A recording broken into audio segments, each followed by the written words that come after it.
Muy buena noche.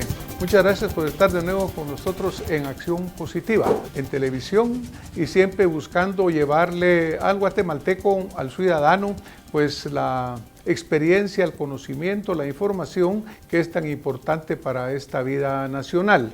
Hoy estamos de nuevo con el señor Ministro de Finanzas Públicas, el licenciado Álvaro González Richie, y digo de nuevo porque hemos tenido ya la oportunidad de estar 2, 3 o 4 veces con el señor ministro en diferentes etapas de su carrera. Y esta vez la menciono porque estuvimos con él cuando eran todavía funcionarios electos, cuando ya estaba en el ministerio y ahora que estamos ya en el proceso de que se está evaluando el presupuesto 2021. Así que, señor ministro, para empezar, bienvenido a Acción Positiva. ¿Qué tal, doctor? ¿Cómo ha estado? Siempre un gusto estar aquí con usted y con su audiencia y pues capitalizando lo importante de poder comunicar, ¿verdad? Porque no son temas sencillos, a veces son temas de muchos números y también a veces somos víctimas de información sobredimensionada o información que no es correcta y eso pues va generando percepción negativa cuando realmente la percepción, creo, en un presupuesto como el que se está haciendo y las oportunidades que tiene el país debería ser, como es su programa, positivo. Entonces, aquí estamos a las órdenes, doctor, en lo que podamos servirle y contestarle, pues aquí estamos a la orden. Muchas gracias, señor ministro. Yo creo muy importante lo que usted señala, porque el presupuesto nacional lo tenemos que entender todos los ciudadanos como ese instrumento a través del cual se usan los fondos del Estado de Guatemala, que son fondos de los guatemaltecos, y se usan para el funcionamiento, el desarrollo del país. Es como cualquier familia que tenga un presupuesto y su presupuesto lo tiene que adaptar en una forma para que le sea suficiente, para que le alcance y para poder vivir y desarrollarse. Esa es una visión muy importante, diría yo, señor ministro, para evitar que el ciudadano no mire el presupuesto de la nación como algo que le pertenece y es de ellos, sino que realmente lo mire como algo que Guatemala necesita para su desarrollo.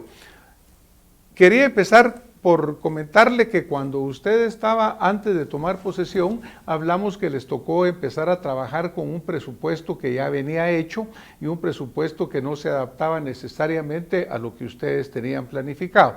En esta oportunidad, el proyecto de presupuesto que se presenta ante el Congreso de la República para la evaluación inicial de la Comisión de Finanzas Públicas y Moneda, este ya es un presupuesto que prepararon ustedes dentro de los lineamientos de su gobierno.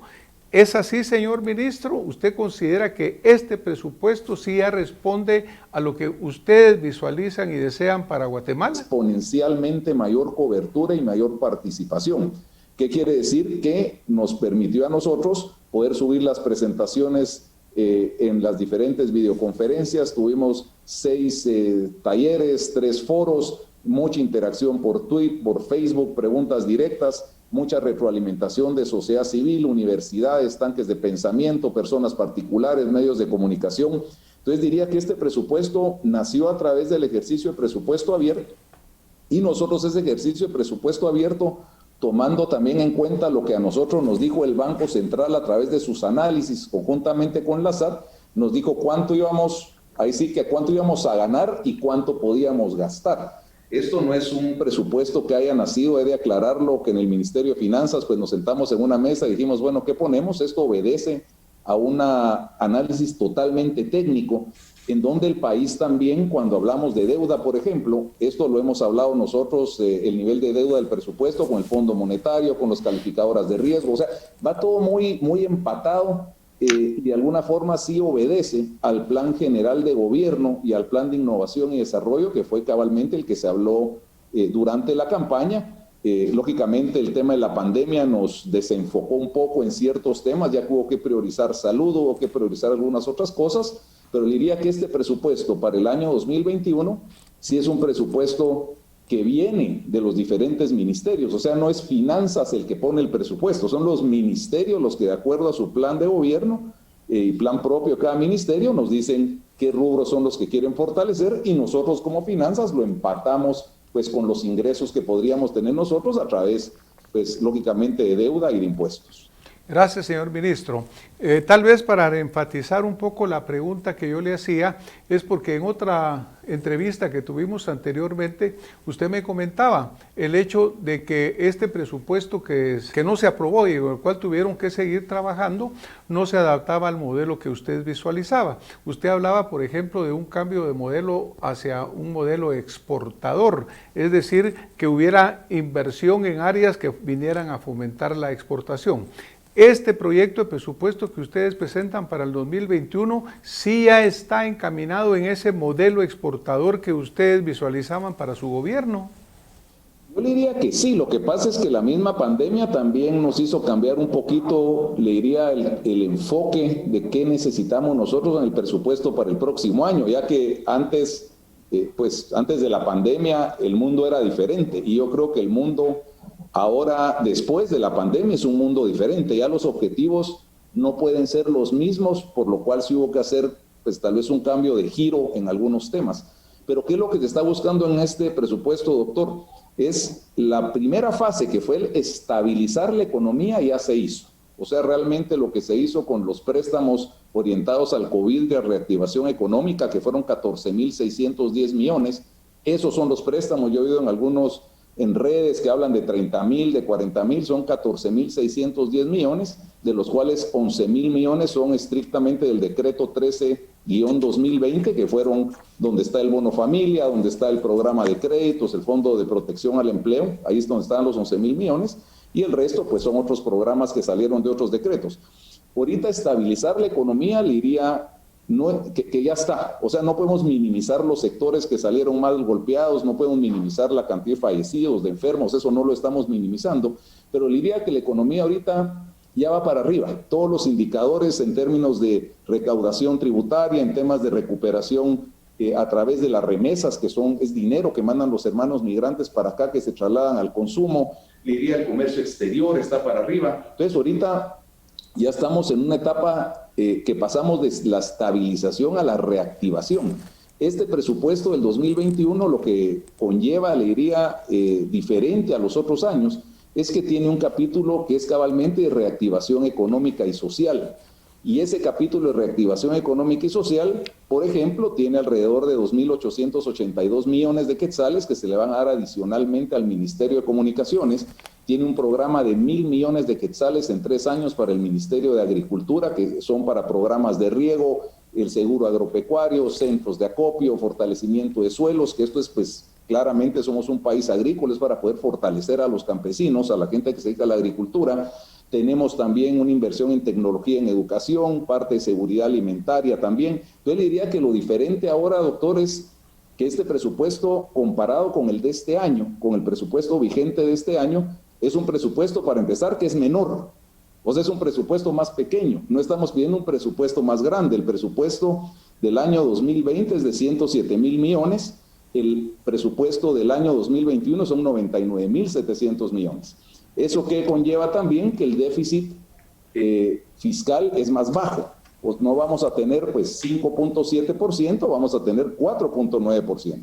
El nivel de deuda es más bajo también. La recaudación es más alta. Entonces, a todas luces, este es un presupuesto que es mejor que el que tenemos. Independientemente a algunos sectores pues les pueda gustar o gustar más o gustar menos, es un presupuesto que a todas luces es mejor que el presupuesto que nosotros tenemos, y eso mismo es lo que hemos ido nosotros pues a exponer ya en varias veces al Congreso, la importancia de tener este presupuesto, que repito, es un presupuesto que obedece a las necesidades económicas del país, a las necesidades de inversión del país, y que nos va a permitir subirnos a la ola de reactivación, que diría que es lo que va a pasar en el año 2021 y 2022. Eso no solo es para Guatemala, vemos la economía de Estados Unidos, la zona euro, China, son economías que van para arriba y de las cuales nosotros también dependemos bastante.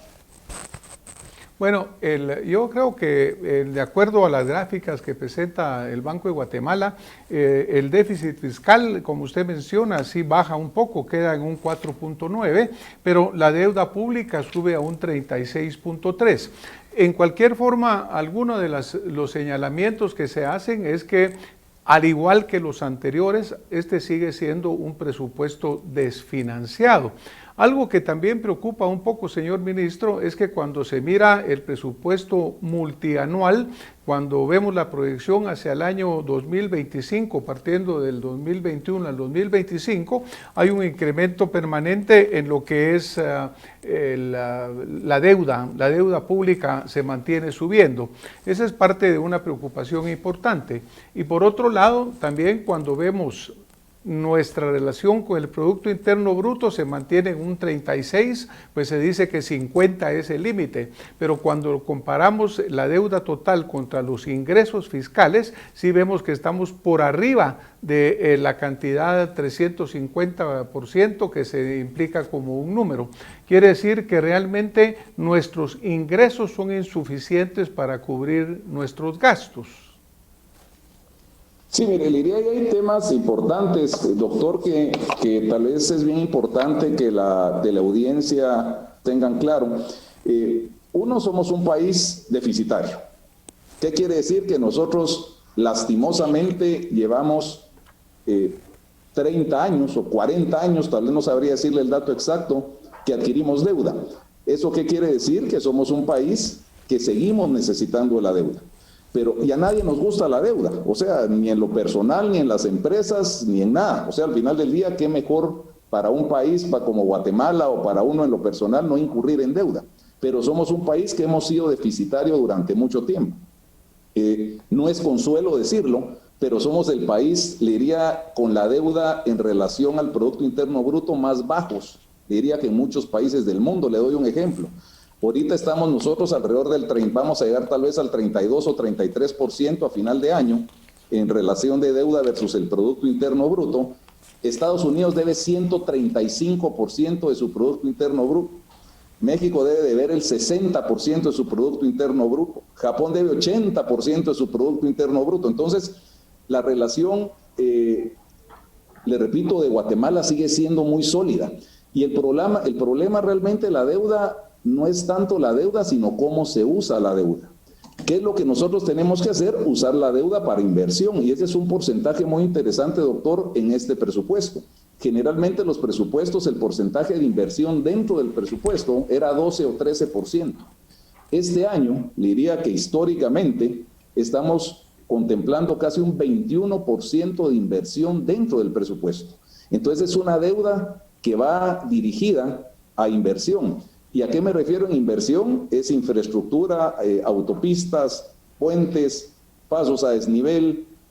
Tenemos también una parte importante, como le digo, dos subestaciones para electrificación rural. Entonces hay mucho tema de inversión, y la inversión que genera utilidades. Yo siempre digo el ejemplo que no es lo mismo endeudarse a fin de año para materia prima de la empresa o para canastas navideñas. Lógicamente, si yo me endeudo para canastas navideñas, pues tal vez me voy a ganar unos buenos abrazos, pero eso no me está generando nada. Mientras que si yo compro materia prima, la voy a transformar y me va a generar una rentabilidad.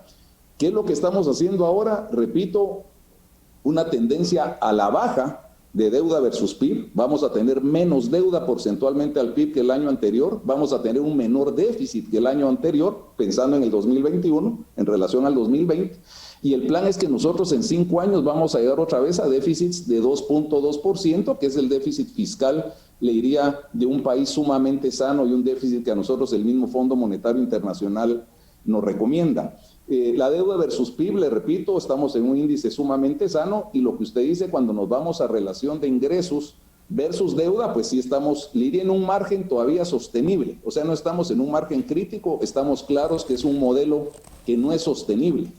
O sea, eso es como que yo en mi casa, me estoy inventando, gano 5,000 quetzales, pero todos los meses me estoy endeudando 1,000, pues eventualmente voy a llegar a un punto donde no voy a poder pagar. El modelo que tiene el país no es un modelo que sea sostenible en el largo plazo. A raíz de eso es que la solución que necesita el país no es decir no me endeudo, porque si no me endeudo, no invierto, y si no invierto, no genero utilidades, y si no genero utilidades, pues, ¿me entiende? El contrario de ayudarnos, no endeudarnos, nos pone en una situación, diría, muy vulnerable. Aquí lo que estamos buscando nosotros es endeudarnos para inversión que nos permita poder acoger esta inversión extranjera que va a venir al país a raíz de la misma pandemia, ¿verdad? De la misma ruptura de cadenas de suministro entre Estados Unidos y China, por ejemplo, nos ha puesto a nosotros en el ojo de muchos inversionistas, pero para esto los inversionistas necesitan infraestructura. Y además de infraestructura necesitan también una agenda legislativa que favorezca a estos inversionistas. Por ejemplo, la ley de tiempo parcial, la ley de zonas francas, y hay otra serie de iniciativas que llevamos ya un par de meses socializando en el Congreso que esperamos también puedan ser aprobadas. Este esfuerzo de la reactivación del país, doctor, no es un tema menos decirlo del Ministerio de Finanzas, es un tema del Ejecutivo, un tema del Legislativo y un tema del sector privado. Y actualmente los tres le diría yo que estamos en una buena comunicación, porque el otro año es el año. O sea, de veras que si nosotros el otro año no lo aprovechamos, se nos va a ir como agua dentro de las manos la gran oportunidad de cambiar la forma en la que el país opera. Y para eso necesitamos invertir. Si no hay inversión, definitivamente no va a haber crecimiento, no va a haber el empleo que necesitamos y no va a haber esa inversión que necesitamos nosotros extranjera y local. Y exactamente le iba a referir que en otras entrevistas con usted ha manifestado esto de que usted está en contra de la deuda, porque la deuda, pues idealmente que no la tuviéramos. Naturalmente que Guatemala es un país que, como bien lo señala, está endeudado. Tenemos un presupuesto muy rígido también. Este presupuesto tiene un 91.1% de rigidez. Y me refiero a esto, señor ministro, porque obviamente existen ya compromisos y existen asignaciones que usted tiene que compensar por parte del Ministerio de Finanzas, por parte del gobierno, y únicamente lo que queda para otras cosas que no son las rígidamente establecidas es un 8% aproximadamente, y de ahí tiene que salir pues cómo se maneja. Claro que yo le comento que hablando sobre este tema con una persona que mira el programa y me decía, mire, no, es que el problema está que estos gobiernos gastan mucho. Y entonces yo le digo, bueno, ¿y usted qué haría? Si tiene ingresos bajos y gastos altos, ¿cuál sería lo que usted hace? Y esta dama me contesta, yo me aprieto el cinturón. Eso es importante, diría yo, ¿verdad, señor ministro? Porque otra de las cosas que me ha gustado mucho en las entrevistas que usted nos ha venido dando es cuando menciona que algo fundamental para que Guatemala salga adelante es que se recobre la credibilidad del guatemalteco. Esas son palabras que usted mencionó en cómo está funcionando su gobierno, porque en este momento nos preocupa mucho la deuda, vemos cómo estamos más allá de los ingresos que tenemos, ya estamos 386%, 350 se menciona como la línea crítica, ahí tenemos una gráfica que nos las está demostrando, pero ¿cómo trabajamos esta parte de la credibilidad? Porque lo que ve el guatemalteco es que se gasta demasiado, y no hay un control o una contención de gastos, señor ministro. Diría que importante los temas, doctor. Uno, diría que si hay una circular de contención del gasto, que esta se hizo tal vez antes de la pandemia, ha sido en febrero, donde ya se prohibió, por ejemplo, muchísimos de los gastos que antes se tenían en alimentos, en combustibles, en viajes, que usted cuando de alguna forma suma todo eso, son cientos de millones de quetzales. En la misma presidencia se han reducido varias secretarías, lo cual hemos tenido economías de alrededor de 400 millones de quetzales. Entonces, como le digo, sí estamos tratando de apretar el gasto y, como bien decía la persona que se comunicó con usted, de apretarse el cinturón. Eso va a seguir para el próximo año y va a seguir más duro para el próximo año. Uno quisiera de alguna forma poder evaluar la nómina que tiene y determinar qué personal sí es necesario para operar, cuál no. Lastimosamente estamos un poco amarrados por temas de pactos colectivos. Eso pues, nos hace más lentos en poder redefinir la nómina que necesita el Estado. Pero por el otro lado, le diría yo que está la parte de la recaudación. La parte de recaudación es el talón de Aquiles. O sea, no quiero minimizar el gasto. ¿Qué tenemos que hacer? Recaudar más. Estamos recaudando demasiado poco. Y el problema este año fue que había una proyección de 64,000 millones de quetzales, pues básicamente lo proyectado es que vamos a recaudar 57,000, o sea, hay una caída en la recaudación, le diría que sobrepasa los 7,000 millones de quetzales, lo cual nos ha forzado a ser más eficientes. O sea, realmente, le digo porque los salarios se han seguido cubriendo, los aportes a las municipalidades se han seguido cubriendo, o sea, ¿Cómo hemos nosotros logrado mitigar esa caída en la recaudación? A través de reducción del gasto, pero ya el otro año, pues claramente estamos recaudando ya no 57, sino 61, y yo creo que puede ser más. Entonces, como le digo, la parte de la SAT es donde también pega muy duro la credibilidad, porque cuando hablamos de una carga tributaria, que es la relación cabalmente dentro de los impuestos que recaudamos en relación al PIB, ¿verdad?, que está alrededor del 10%, que va a ser menos al 10%, nos pone a nosotros en posiciones inferiores a países como Haití, que tiene 14%. ¿Qué se está haciendo en la SAT? Invirtiendo mucho en tecnología, lógicamente tratando de no judicializar muchísimos casos, tratar de que todos los casos se resuelvan en la vía administrativa, que la gente pueda pagar la factura electrónica en línea. Y es una realidad, se están haciendo más de 30 millones de documentos tributarios electrónicos al mes. Está haciendo un grupo, se están reuniendo el superintendente, le diría, con todos los sectores más importantes, se está luchando contra el contrabando. No sé si vio usted que se inauguró hace 2 semanas el segundo puesto de control interinstitucional, que son unos arcos que van a estar en 12 arterias principales del país, unos van a ser móviles, otros van a ser fijos, que son con escáneres de alta tecnología. Esto nos está apoyando la Embajada de Estados Unidos, el INL, etcétera, para que la gente que pase a través de esos arcos en estas arterias principales, si llevan producto de contrabando, pueda ser detectado. Entonces, ¿qué es lo que tenemos que hacer si queremos generar menos deuda? Como muy bien dice la señora que se comunicó con usted, 1 es reduciendo ingresos, claramente. 2 es aumentando ingresos y reduciendo el gasto. Le diría que esa es la matemática que hay que hacer. Y en las 2 opciones tenemos planes, le diría yo, bastante concretos, que ya los estamos tomando en cuenta y que se van a materializar ya ahorita a finales de año y el próximo año. Pues yo creo que es muy importante, porque con esta pregunta que yo le hacía a usted de cómo recobrar la credibilidad del guatemalteco, por ejemplo, es muy bueno lo que usted nos menciona de lo que se está tratando de modernizar las aduanas, de lo que se están buscando de poner pues puntos interinstitucionales en los cuales se controle mejor. Pero desafortunadamente, señor ministro, lo que es la Vox Populi, lo que todo el mundo comenta, es que son los propios empleados de las aduanas los primeros en ser corruptos. Cuando se habla, por ejemplo, de los puertos de Guatemala y constantemente se está señalando el gran despilfarro que hoy ocurre, los grandes negocios, el hambre que existe por ir a tener puestos de mando en esas instituciones en los cuales se escapa muchísimo del dinero. Pero es un tema que vamos a seguir hablando porque tenemos otros segmentos que vienen por acá. Pero para ir terminando en relación, por ejemplo, a la parte de los modelo exportador, en la parte de cómo trabajamos mejor. Algo que es fundamental para Guatemala es las divisas que recibimos por las remesas que entran del extranjero. ¿Cómo visualiza usted el apoyo a estos migrantes que estando afuera, pues están prácticamente sosteniendo la economía? ¿Qué pasaría si un día no entran remesas a Guatemala?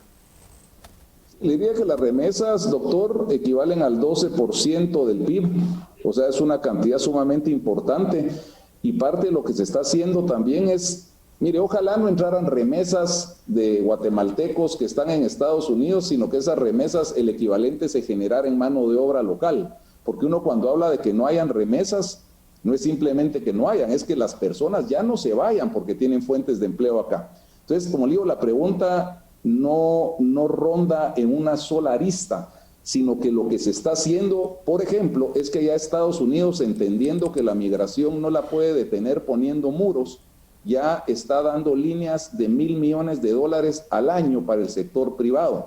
Ya se hizo la primera operación con un banco local de $200 millones. ¿Por qué? Porque Estados Unidos dice, no evitemos la migración, pero solo la vamos a evitar si generamos nosotros inversión en el país para que las personas no se vayan.